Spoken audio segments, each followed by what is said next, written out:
Önök a civil rádiót hallják, a hét mindennapján, 24 órában. Most következő műsorunk egy korábbi adásunk ismétlése. Jó szórakozást kívánunk!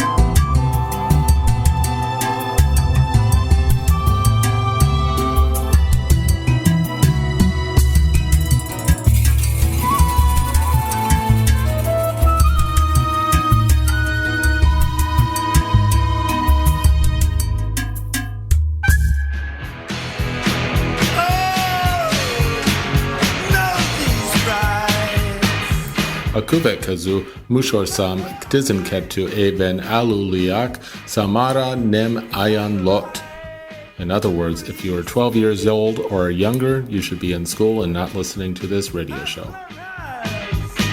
You're not dumb enough to actually try it.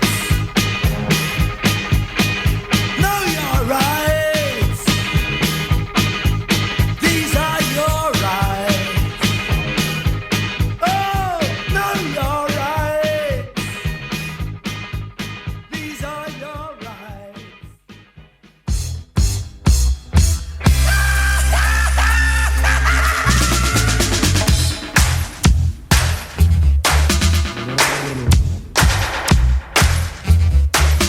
Welcome to the May 7th, 2012 edition of Mindenki Yoga. This is JD. Interrupting all programs. This is a radio clash on pirate satellite, orbiting your living room, cashing in the Bill of Rights, Cuban army surplus, or refusing of the lights. This is radio clash on pirate satellite. Yeah! In this edition of Mindenki Yoga, we're going to talk about Occupy Hungary. We're going to talk about Beastie Boys and Adam Yauch. We're going to talk to M. Remember M? I interviewed him a couple shows ago. He's a English man who's in occupied Palestine now, hitchhiking around and being involved in the anti-occupation activism, nonviolent activism there. And also we'll play an interview with Medea Benjamin from Code Pink, and then we'll play some Democracy Now!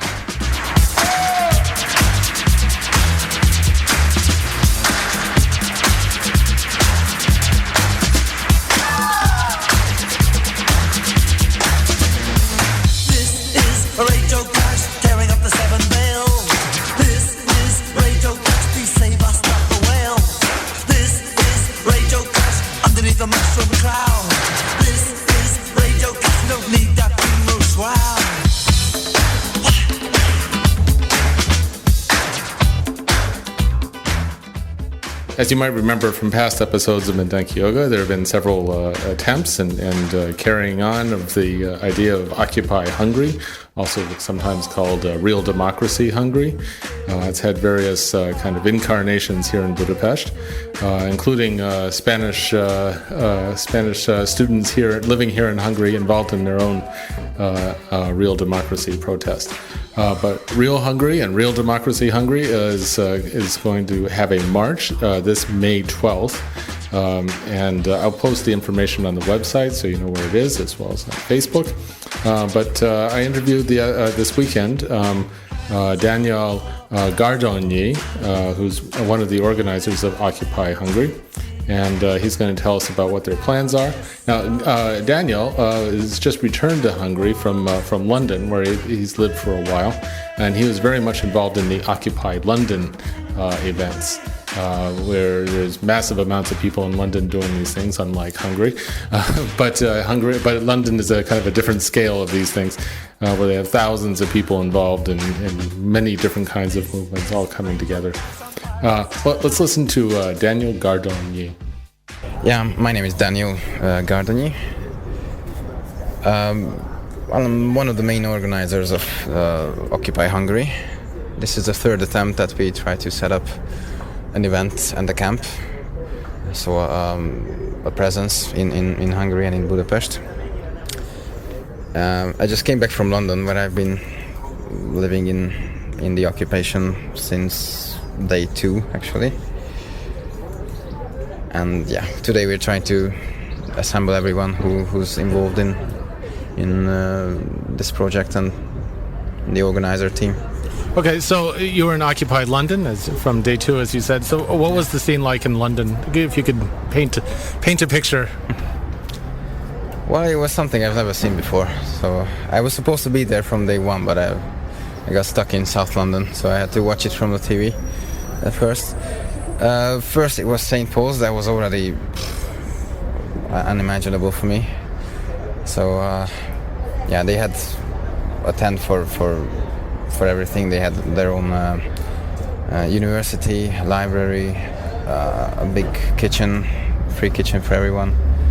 That was my first impression. I even started washing dishes when I didn't know what to do. Then I came here. We tried in November with the same thing. It didn't really work. I went back to London and then I got involved more and more with organizational stuff and creative projects. So how was Occupied London organized? I mean, we hear about these mic checks and kind of horizontal organization. I mean, how did that work? Yeah, they had a big general assembly at St. Paul's, but there were simultaneous general assemblies in different camps and occupations. There are groups, autonomous groups. I was in one of these. There was an occupied bank building, not really a bank, but the headquarters of the UBS bank thing. They used to support the Nazis and Israel at the same time, so they're one of the good guys. And we were right in front of the new headquarters. They didn't like us too much, and I got involved with those guys mostly. And they occupied also a magistrate's court. Okay, but you're back in Hungary now. Yeah. And now I remember the November 11th last year, and then there's been other Occupy Hungary, Real Democracy Hungary, et cetera, and now there's a new try at this idea. Yeah, we've got most of the civil movements and organizations finally joining in, which is fun enough because most of the organizations' ideas or their roots, their names, they are just banners in London, for example. If we occupy a house, we take these banners like homes, not jails, real democracy now, whatever, another world is possible. All these things somehow generated something that created these separate organizations, which they have to join now because they can't exist separately. It's like organs, giving birth to a child organ by organ, and it wouldn't work. You can draw a mouth on them and its eyes and just hang them up, and you think you have an army, but it should be just one person. They wouldn't move too much. A liver is not really useful without all the other parts. So what's going to happen in May 12th? Is that in Hungary? We're going to do a little march. Well, not just a little one, a big one. We have to go through from the Danube. We're going to start all through the city, and we're going to arrive at Erzsébet there, and we'll see what happens from there. Basically, the march is the main attraction, and we're going to have some shows and some lectures and whatever we can get our hands on. It's mostly up to these civil movements because it's their job to. They just have to do whatever they do usually, just at the same place. And what kind of people with what kind of ideas should join you? Anyone who wants change, anyone who doesn't want to be suppressed, anyone who wants to be responsible for their own life, basically, and anyone who knows something, anyone who's an expert in anything that we can use. We want to provide alternatives for every institution that is around us, that is sick in this system, we want to build a new society somehow, which already started in most of the countries that I've seen with this Occupy movement thing, and all the other movements as well. All these people are joining forces around the world, and up to now somehow Hungary had its protective shield protecting it from the world revolution, but we cracked it, I think, last time when we were up in the castle camping a little bit for a few days. Something happened. So how do people find out about you? Do you have websites, etc.? How do they contact you? Yeah, we're mostly on Facebook. So if you look for Occupy Hungary, that's good enough. But there's like 9-10 different groups that ended up in our hands somehow, because no one wanted to do them. It's different people plus us. So if you find any kind of group that's involved in changing the system, then somehow you can get to us. But Occupy Hungary is the easiest way, or Real Democracy Now, or Anonymous Hungary, anything. Okay, that was Daniel Gardonyi with Occupy Hungary. I'll put the links about Occupy Hungary on the blog so you can find out how to get involved. Next, some sad news. I play a lot of rap on this radio show. I'm not really into rap, to be honest. Rap has a reputation of being like kind of the voice of the ghetto and the voice of the underclass and all this. But to be honest, like 98% of rap is kind of just crap. I mean, it's just not very good, and it's just a lot of kind of sexist, abusive stuff, to be honest. I mean, I really don't like it. One of the reason I play it is because it's the most political music going on right now, and it is the music of the Arab Spring. And I think this is fascinating because rap, which I think is kind of a dead genre, just suddenly came back to life. And it's like the voice of the Arab Spring, of all these uprisings going all over the world. It's fascinating. But before the Arab Spring, there was political rap. There was like Public Enemy, as well as Beastie Boys, which was maybe less political than Public Enemy. But Beastie Boys has grown a lot over the years, and has become very kind of much more sophisticated than it was in its earliest days when I remember it, which was, the fight for the right to party. I mean, come on, how stupid is that? But they became pretty cool. And one of the people in the Beastie Boys was Adam Yauch, who just died on May 4th, this last week. He died. He was 47. He had some kind of lymph node cancer, which he was diagnosed for in 2009.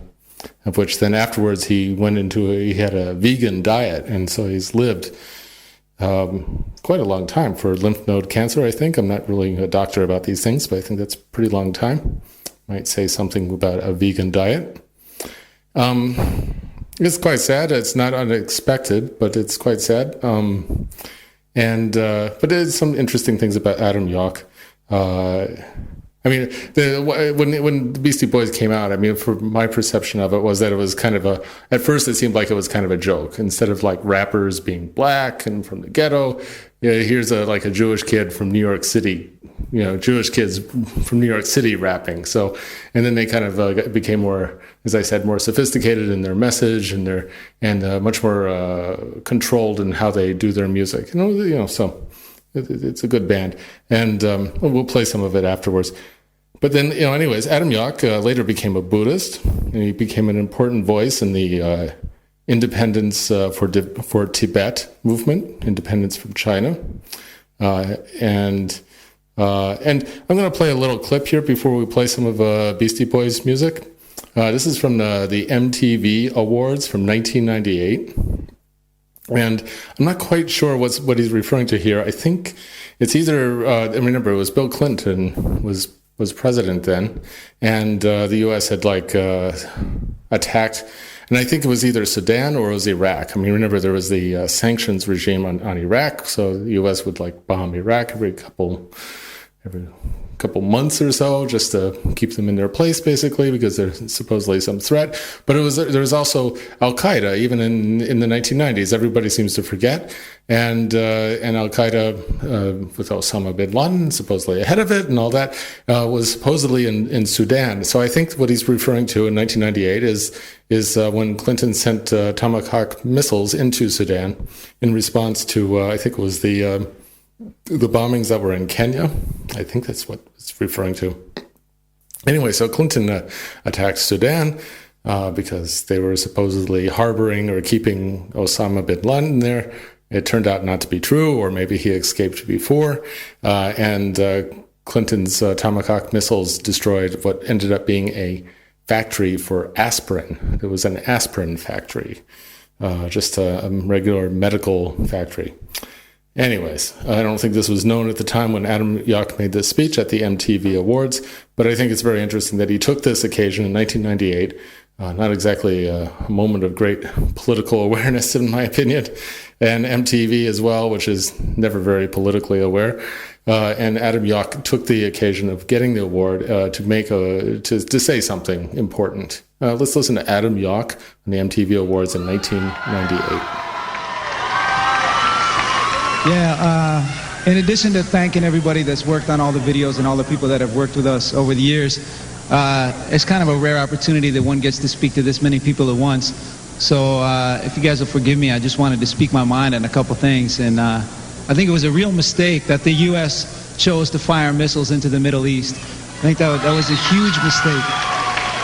And I think that it's very important that the United States start to look towards nonviolent means of resolving conflicts.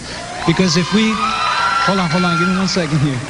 Because if those bombings that took place in the Middle East were thought of as a retaliation by the terrorists. And if we thought of what we did as retaliation, certainly we're going to find more retaliation from people in the Middle East, from terrorists specifically, I should say, because most Middle Eastern people are not terrorists. And I think that's another thing that America really needs to think about, is our racism that comes from the United States towards Muslim people and towards Arabic people. And that's something that has to stop. And the United States has to start respecting people from the Middle East in order to find a solution to the problem that's been building up over many years. So I thank everyone for your patience and letting me speak my mind on that. Okay, that was Adam Yauch at the MTV Awards, 1998, speaking out against xenophobia and anti-Muslim racism, if you will, and against militarism, and asking people to ask why. Why are we doing this? And I think it's this kind of tit for tat between the West and Al Qaeda or whoever they are. It's been going on for a very long time, and you see how it's escalated to the world war that we now live in, from 1998. That's 14 years ago, right? Yeah. So, anyways, let's listen to some Beastie Boys.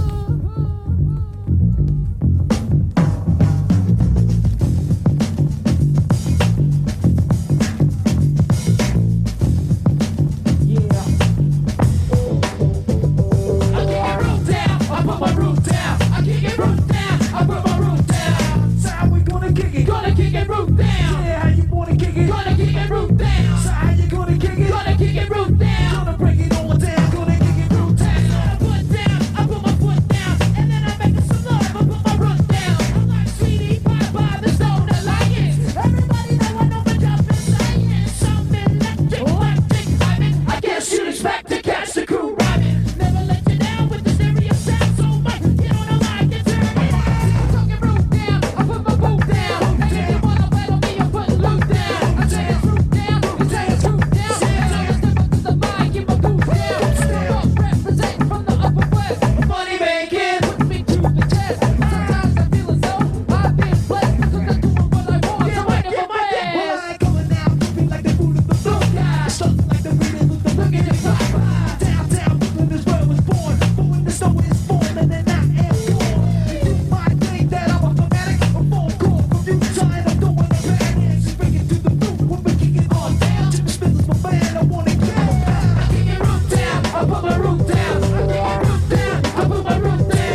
We must realize that we do not live in a world of dead matter, but in a universe of living spirit.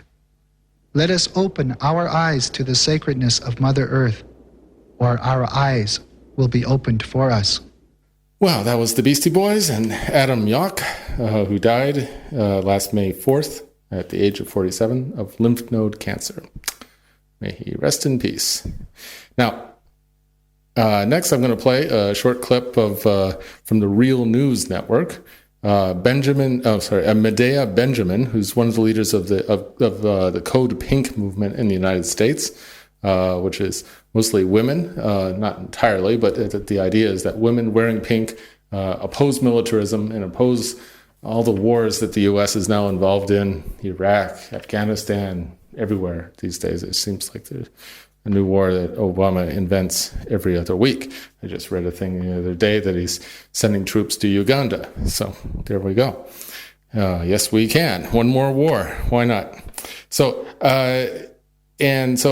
there was a conference that Code Pink put together with some other anti-war organizations and publications in the U.S. To discuss the drone wars. Now Obama has pulled out the troops, well, all of them actually, from Iraq, but they're next door and I think in Kuwait and in other places. But we're out of Iraq now, but there's still involvement. And he's now promised to get out of Afghanistan by 2014. Now, that was the headline, getting out of Afghanistan by 2014. It's not really true. They also signed an agreement with Afghanistan that the U.S. would continue to be there in other ways for the next 10 years. You got to read the sub-headline. You got to read a few paragraphs down, not just the headline, in order to get the actual news, I think. And furthermore, the cheap way of doing global war now for the United States is using drones. So there's drone attacks just this last week in Yemen. There's drone attacks in Somalia by the U.S. all the time. No one even cares about that anymore. Who knows what else is going on? Drones seem to be the big thing. And now there's a new twist where drones are being used domestically in the U.S. for surveillance. But anyways, Medea Benjamin from Code Pink is going to discuss all this. Let's talk to she's going to be interviewed by Paul Jay of the Real News Network. So let's listen to the Real News Network. Welcome to the Real News Network. I'm Paul Jay in Washington.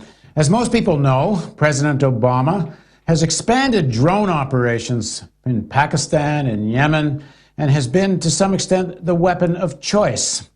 But just how does that accord with international law? Is it really in the interest of American people to be known as the country that rains down death on villages in many countries around the world? Now joining us to talk about drone warfare is Medea Benjamin. She's the co-founder of the peace group Code Pink and the human rights organization Global Exchange. She's been organizing against U.S. military interventions, organizing very actively in the anti-war movement for many years. She's also an author. Her recent book is called Drone Warfare, Killing by Remote Control. And she's also involved in organizing the Drone Warfare Summit taking place in Washington this weekend. Thanks for joining us, Medea. Thank you for having me on the Real News. So why have you zeroed in on drone warfare? Because, as you said, it is the new way of killing. It's the 21st century way of doing war. It's a way of waging war without putting U.S. lives at risk. It's a way of waging war without letting the American people know we're even at war. It's a way of waging war that lets the CIA and other secret organizations have control, don't even have to go to Congress. It's a tremendous abuse of the executive power, and it's killing a lot of innocent civilians, and the American people need to know about it. So I would guess the counter-argument to that would be, well, isn't drone warfare better than some large-scale conventional warfare? And they would give the example of the Pakistan border region with Afghanistan. You know, the alternative, if they're going to go after Taliban bases in Pakistan, they would say, would either be aerial bombing, which would cause more civilian death, or actually troops on the ground, which would, again, be probably even more destructive. Isn't the issue the war itself? Why drone warfare? Well, the issue is the war itself, except the drones make war easy for the U.S. government, but unfortunately it doesn't work. I mean, if drones worked, we wouldn't still be fighting in Afghanistan because we've been using drones there for 10 years. If drones worked, then we would be eliminating the Taliban in northern Pakistan or whatever remnants of Al-Qaeda are there. But the truth is that every time we kill somebody with a drone, we create more enemies, and it just perpetuates the cycle of violence. It doesn't lead to any victories. It doesn't lead to the demise of Al-Qaeda. Whether we're talking about Pakistan or Yemen or Somalia, people who have spent time on the ground tell us that these drone strikes are counterproductive. And you hear in Pakistan this coming not only from all the political parties, the entire elected parliament of Pakistan, but it comes from the grassroots as well. People who hate the Taliban said, you are only encouraging them through drone strikes. Well, according to U.S. authorities, at least, they say the drones have been effective in the sense they claim to have wiped out, I think they usually talk about 2/3 of al-Qaeda leadership. What do you make of that claim? I don't think it's true. I think that we are perpetuating Al-Qaeda with our attacks. I think we are driving local people into the hands of the Taliban and Al-Qaeda. And I think we're also setting an example around the world that we feel we can go anywhere, anytime, and kill anyone. And why shouldn't other countries do that as well? So there's many, many reasons to oppose the drone strikes. But I think one very important thing is that we need to have real discussion about it here in the United States, to talk about where we are using these drone strikes, who is in charge, who is monitoring, who is evaluating, how many innocent people have we killed, what do we do about those innocent people. And so we're trying to at least start the discussion that could lead to a regulation of the use of drones. And in terms of the summit, who are some of the speakers and what are some of the examples they're going to be speaking about? We're very excited that finally, after months of pressure, the State Department relented and issued a visa to Shahzad Akbar, who is a lawyer from Pakistan who's been advocating on behalf of drone victims. He will be here. There will be other legal representatives like Clyde Stafford Smith coming from the UK. One of the best journalists around drone strikes is coming from the British group called the Bureau of Investigative Journalism. We have members of the ACLU, Center for Constitutional Rights, groups like the Electronic Frontier Foundation that are looking at drones coming here to the United States. We also have members of a scientific group called the International Robotic Arms Control Group, and they are trying to get an international convention against the use of totally autonomous lethal drones. That means drones that don't even have a pilot who is located on the ground, but are pre-programmed. So this is quite an array of different organizations coming together for the first time. And what's the call in the sense of what public policy is it you would like to see on the drone issue? Some of the groups that are coming are anxious to have a campaign to get drones out of the hands of the secretive CIA. Others want to get more oversight from Congress. Still others are trying to get compensation for drone victims. Some of the activist groups just want to see an end to the use of killer drones. Others want to work towards a long-term goal of an international convention. We're trying to strengthen the different campaigns to provide some kind of coalition or a way for the groups to act together to be more effective. And in terms of ordinary American people, some of the reasons, as you said, drones are used is it somewhat sanitizes war. It certainly decreases American casualties. I mean, wouldn't an ordinary American say to you, well, if we're in a war, isn't it better that Americans aren't getting killed? Yes, and isn't it better not to be at war? And we're saying that the drones make war easy. The Obama administration feels that because no Americans' lives are at risk, it can expand the drone warfare and not even go to Congress. So the American people don't know what's being done in our name, and most of Congress doesn't know either. There's no effective oversight as well. We now have drone bases not only in places like Afghanistan, and Pakistan and drones over Yemen and Somalia, but we've got bases in Djibouti and the Seychelles, in Ethiopia. We have sent drones to Uganda and Burundi. We have drone base now off the coast of Australia. We are expanding this drone base tremendously, and the proliferation is not only coming from the United States, but we are selling drones overseas. So are the Israelis and the Chinese. Over 50 countries have drones, non-state entities have drones, and we feel it's leading us towards a world of chaos and lawlessness. All right, well, thanks very much for joining us, Medea.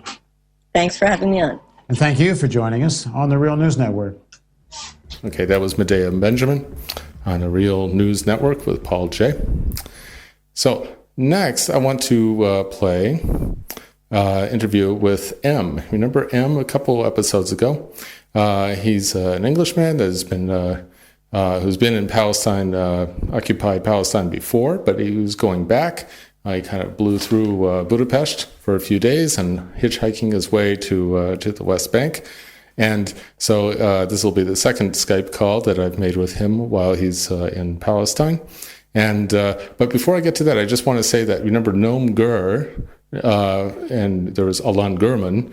Alan Gurman they both were refusing to be inducted into the Israeli Defense Forces. Well, Noam is still in jail. She's in her second round of 10 days. So she's going to be a total of 20 days in jail for refusing to participate in the Israeli Defense Forces. And so she's still in jail. And when she gets out, maybe we'll have a chance to talk to her. And before she might go back in again, she's still refusing. I will put on the website information if you want to send her a postcard. There's an address you can send her a postcard. And hang in there, Noam. It must be very hard. One time they put her in solitary confinement.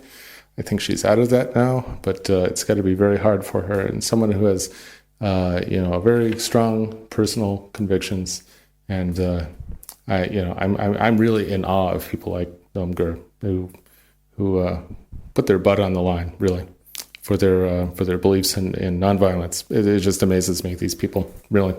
Anyways, but we're going to talk to M, who's an Englishman, not an Israeli, and he's in Palestine now. And so I talked to him last week.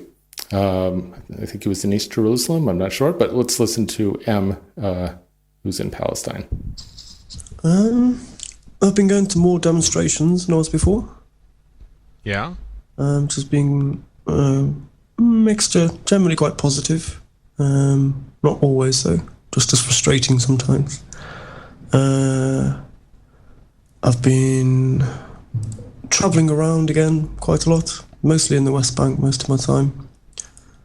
I've been in Jenin. I've started working with the Fair Trade Co-op in Azariah with my friend's family there.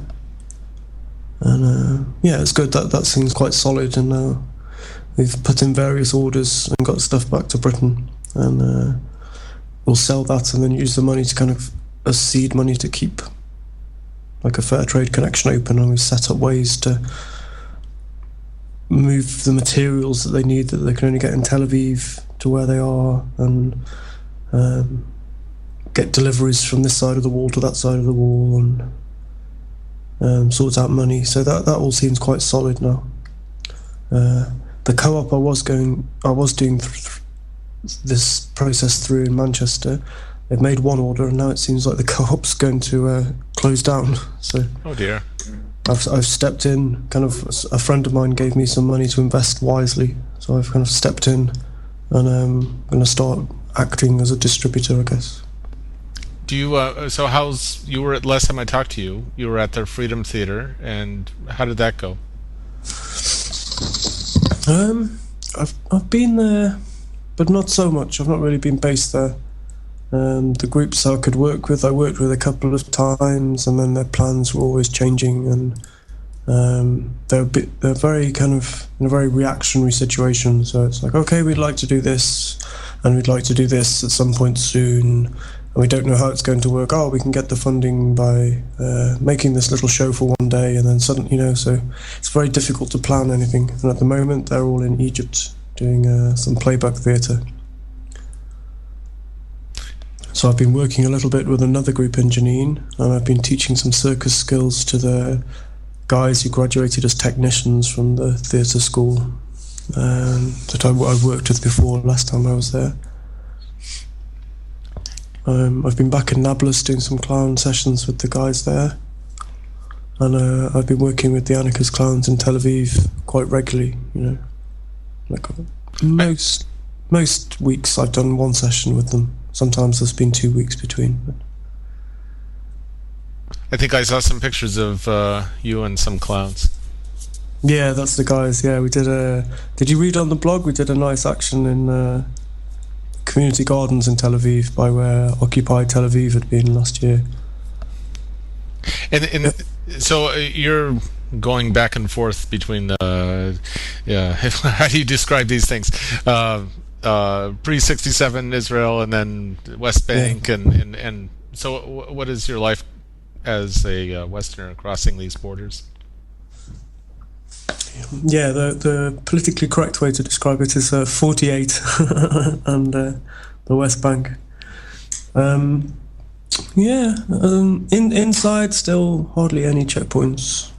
Longer chains, bigger walls. Now the wall's finished. Kalandia is still being quite horrible, but only, just the frustration of having to stand somewhere. So a journey that should take 20 minutes takes 2 hours. You stand to wait to go through turnstiles, and you let through 3 at a time every 5 minutes.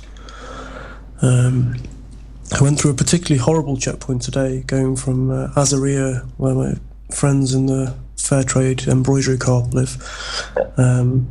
And sometimes it's the subtle humiliation that's, kind of almost worse. And it used to happen much more in the West Bank in various places. The bus stops at the checkpoint, and the people with the West Bank ID have to get off, walk through this pointless little bit of fencing and turnstiles, and then the same soldiers check them who check the other people on the bus with international ID or a Jerusalem ID or Israeli ID. And everybody could just stay on the bus and be checked, but the Palestinians are forced to get off the bus, walk around for like 20 meters, and then queue up to be allowed back onto the bus. And normally I always get off, and whatever the Palestinians have to do, I'll have to do. But it's a checkpoint I didn't go through before, and I was like getting off last. So by the time I got my bags and my unicycles and things together, the soldier was already on the bus. So it was kind of impossible to get off again. But it felt so wrong, And today is Nakba Day. The Israelis call Independence Day. And I had to travel through Jerusalem to come to my friends. We're making a workshop tomorrow in one of the refugee camps in Bethlehem together. And it's just this absolute nationalism of, it's just awful. To go from the West Bank through this humiliating checkpoint to go to Israel to see just all these families with their children with blow-up Star of David hammers to hammer down to show their superiority. It's really sickening, So yeah, one half of the population is celebrating something that the other half of the population is absolutely destroyed by. And so, who are the Israelis that you're working with? They're friends from way back, most of them. Some new, and they're all activists who are using clowning in their activism in some way, whether at demonstrations or doing solidarity activities that aren't demonstrations, or working with children in summer camps, or how it is. And there's very few, this is one thing that's become normalized as well, is the separation. When I was here, first of all, before the wall was, when the wall was still just about being started, there were so many connections across the communities, and the lines were much more blurred. And now there's people grown up who've never met an Israeli that wasn't an oppressive soldier or policeman, or people who've grown up who nothing has got through this social conditioning that all Palestinians are like this, and the whole story is like this, and it's the more this polarizing happens, the less the further away we are from a solution, I think. But traveling back and forth does lead you towards schizophrenia. You know, the physicality of the wall is a psychological thing as well. You know, kind of go from one place where you see the oppression of the Zionist system to the next place where people are almost in a zombified state are worshipping the thing that is oppressive as if it's a thing of freedom. And it's almost like you have to look each side of the wall to see, is that really what I saw? Is that really what I'm seeing? And so then how are you received, and who do you work with on the other side in the Palestinians' territories? I mean, how is activism there for you? It depends. There's a lot of resignation, I think. The situation is becoming normalized, you know, and I think it's a resistance symbolically against normalization, which is hard. But a lot of younger people are growing up where the oppression, especially in the big cities, like Ramallah, for a perfect example, where the oppression is more, you know, it's something that happens somewhere else. It's more distant, and the economy is happening a little bit, and there's slightly more freedom, if you can call it that. And it's much more this attitude, I just want to get on with my life. The resistance is strong in places it's always been strong, like Jenin and Nablus, but also in the areas directly affected by the settlements and the encroachments and the wall and the land theft and the water theft.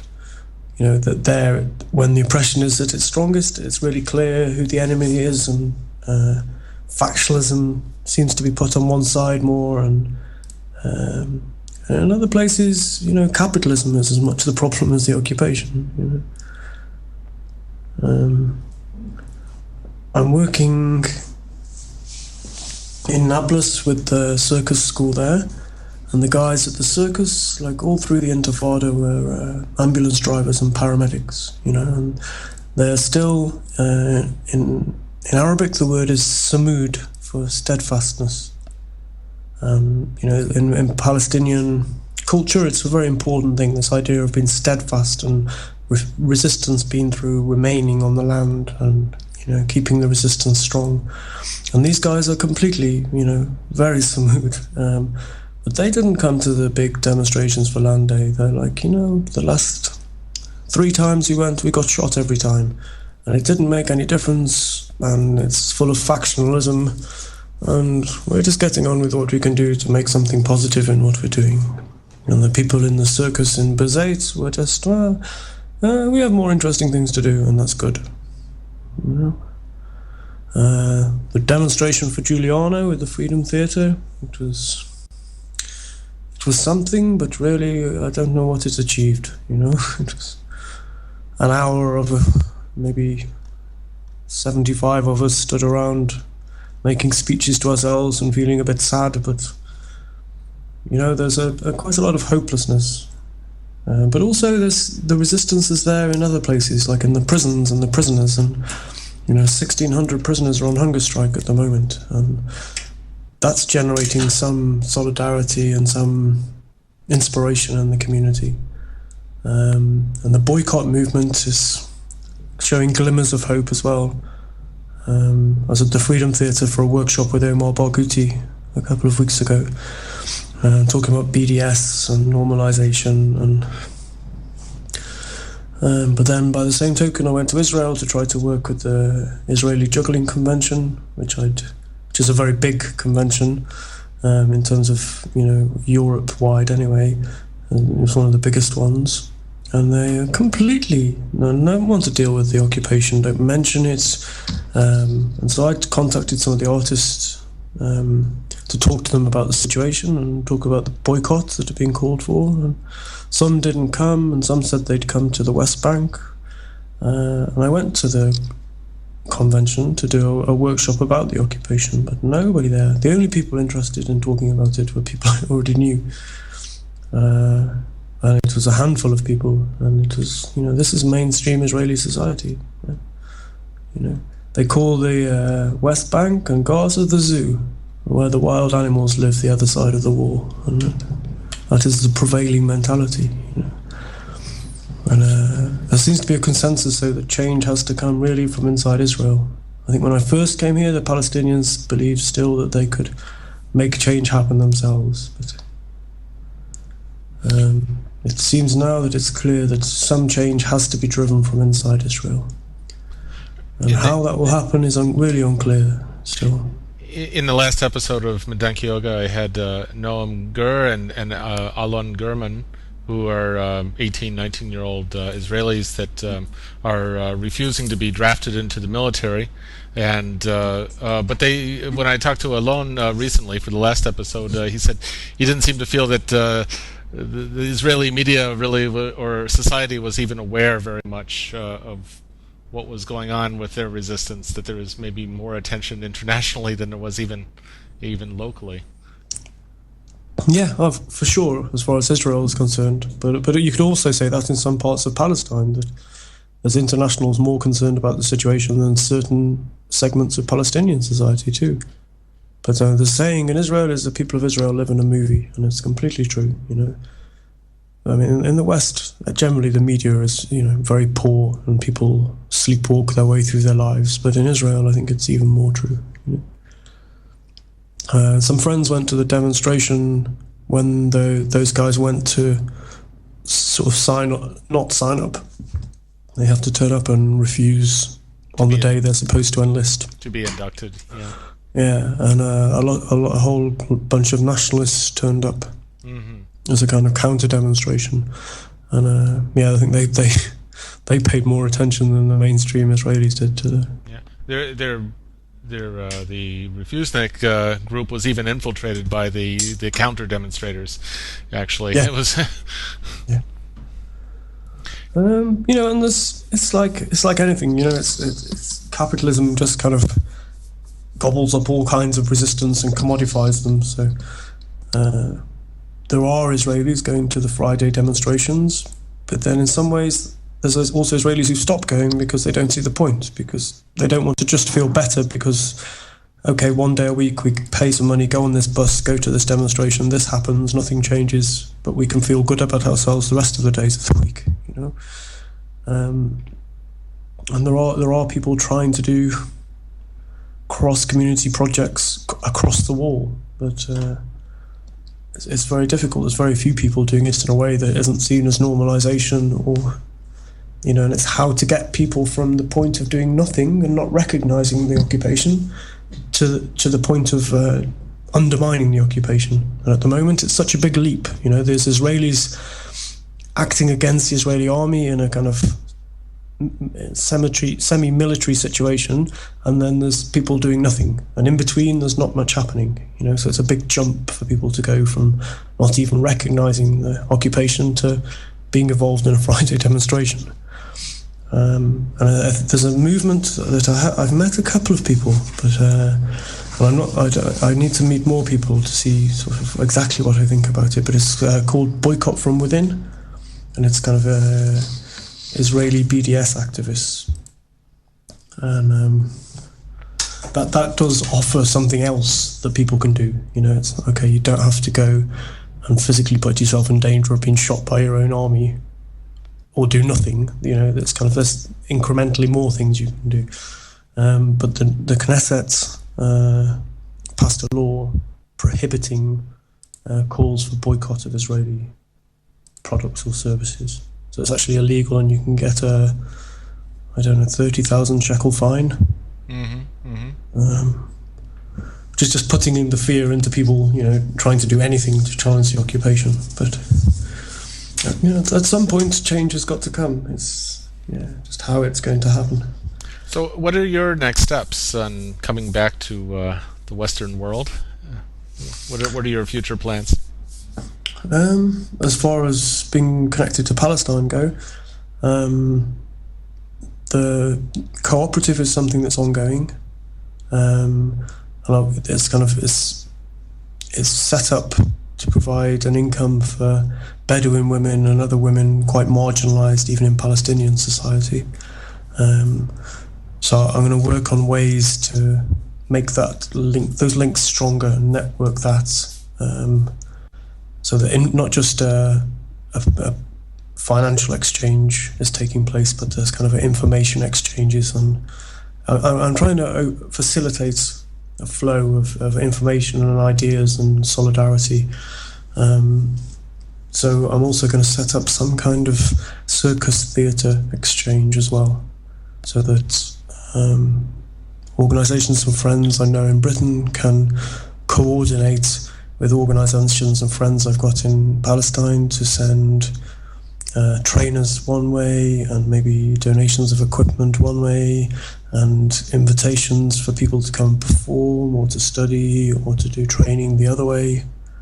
And if people are coming out to Palestine anyway, to be able to like fill empty bags with things that need to be transported, and connect people who are coming, you know, to be able to help to, for example, the handicraft co-op. A lot of the materials they can only get in Tel Aviv, but all the people involved haven't got the permission to travel. So just getting hold of the materials they need for the basic stuff they make, they need support for it to happen. And for posting stuff out of Palestine, they can send it 3 times more cheaply from like West Jerusalem or inside Israel than they can having to use private companies, which is the only registered way to send packages from in the West Bank. So it's trying to use the fact that I've got a passport and I can travel freely, and I've made all these connections without the restrictions that Palestinians have, to try and find ways around these restrictions. You know, turn things from being problems into being solutions. And when are you going to be back to Budapest? Approximately. I can tell you exactly. May the 13th. Well, great. Well, then we should... So I'm going to be also doing some kind of information, feedback, stimulating discussions, seeing what other people can do.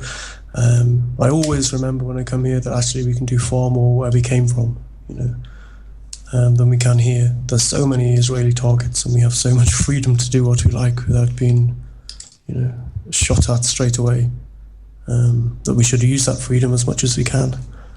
I'm going to perform at my friend's circus festival in Spain, which has a sort of theme of solidarity, and do some information events there and raise some money there in June. And I think I'm going to be back in Palestine before too long as well. And you know, just try to build on what I've already made, and the connections I've re-energized and re-established, and the new people I've met. And yeah, it's all positive. I mean, you know, it's frustrating, and the situation's still a horrible oppression, but people's spirit is still there, and it's, you know, strengthening those connections is really important to be able to do things from far away. Well, thank you for once again being on the show, and we'll find each other in Budapest sometime in May, and maybe we'll have a party for you to welcome you back. Yeah, it'd be good, and maybe we can put on slingshot hip hop and have a conversation in Budapest about what people in Budapest can do too. We could arrange that. Thanks again. You're welcome. Masalami. Okay, that was M calling us from Palestine, and he'll be back coming through Budapest May 13th, he says, but we'll see how long. See if that's the exact date. We're not sure yet, and you know, maybe we'll announce a party for him, and where he can tell us his stories about his travels in Palestine and Israel for the last month or so. Okay, let's listen to some music real quick. When we come back, we're going to listen to Democracy Now!